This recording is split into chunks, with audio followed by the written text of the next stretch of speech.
दोस्तों, इतिहास में डर, खौफ या दहशत का जिक्र हो और साथ में चंगेज खां का जिक्र ना हो, ऐसा तो हो ही नहीं सकता, क्योंकि डर का दूसरा नाम ही चंगेज खां था। चंगेज खां दुनिया के उन इंसानों में से एक है जिसने अपनी तलवार के दम पर चंद सालों में ही पूरी दुनिया का नक्शा बदल दिया था। कहा जाता है कि चंगेज खां की फौज जिस इलाके से गुजरती थी, उस इलाके में इंसान तो दूर, कोई जानवर भी वहां पर सांस लेने वाला मौजूद नहीं रहता था, क्योंकि उसकी फौज के लोग हर जानदार चीज को कत्ल करने के साथ साथ फसलों तक को उजाड़ देते थे। तो दोस्तों, स्वागत है आपका आज की हमारी इस वीडियो में। तो दोस्तों, आज की इस वीडियो में हम जानेंगे कि आखिर क्या वजह थी कि आम कबीले के आम इंसान के घर पैदा होने वाला एक छोटा सा बच्चा, जिसने 11 साल की उम्र में तलवार उठाई और 40 साल की उम्र तक वो बादशाहों का बादशाह बन बैठा, जिसे आज दुनिया चंगेज खां के नाम से जानती है। चंगेज खान का नाम सुनते ही लोगों के दिमाग में सबसे पहला ख्याल यह आता है कि वह एक मुस्लिम शासक था, लेकिन हम आपको बता दें कि चंगेज खान को यह नाम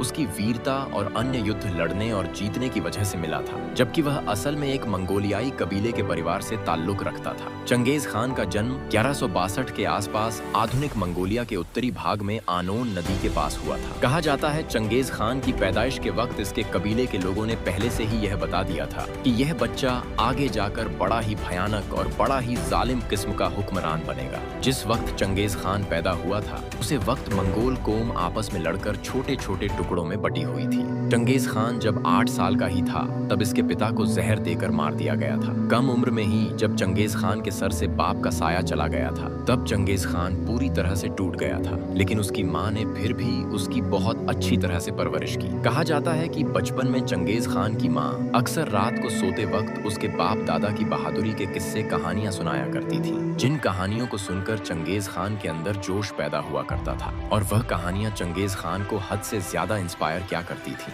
और वह इन कहानियों को सुनकर सोचा करता था कि वह अपने बाप दादा की तरह जरूर बनेगा। इन कहानियों का ही नतीजा था कि चंगेज खान बचपन से ही बहादुर और निडर था। धीरे धीरे वक्त गुजरता गया और फिर आखिरकार 1175 में चंगेज खान के कबीले के लोगों ने उसे कबीले का सरदार बना दिया। लेकिन जैसे ही चंगेज खान कबीले का सरदार बना, वैसे ही कबीले के अंदर आपस में लड़ाइयां शुरू हो गई। चंगेज खान बहादुर होने के साथ साथ बहुत होशियार भी था, इसीलिए उसने सभी कबीलों के सरदार को एक जगह इकट्ठा किया और उन सबको समझाया, अगर हम आपस में ही लड़ते रहेंगे तो हमें कुछ भी हासिल नहीं होगा। चंगेज खान ने उन सभी को एक होने की नसीहत दी और उनसे कहा, हम सभी एक होकर पूरी दुनिया को फतह करने के इरादे से निकलेंगे। चंगेज खान की यह बात सभी को पसंद आई और फिर सभी कबीलों के सरदार ने चंगेज खान को अपना सरदार मान लिया। सभी के एक हो जाने से चंगेज खान को अपना वह मिशन करीब देखने लगा था, जिसका उसने बचपन से ख्वाब देखा था, यानी दुनिया को फतह करने का। चंगेज खान एक ऐसा राजा था जो योग्य और अनुभवी लोगों को अपनी सेना में आगे रखता था। उसका मानना था कि किसी व्यक्ति के अंदर राजा बनने की काबिलियत है और वह राज परिवार से ताल्लुक नहीं रखता है, तो भी उसे उसकी योग्यता के हिसाब से राजा बनने का मौका देना चाहिए। चंगेज खान को अपने खिलाफ जाने वाले लोग बिल्कुल भी पसंद नहीं थे,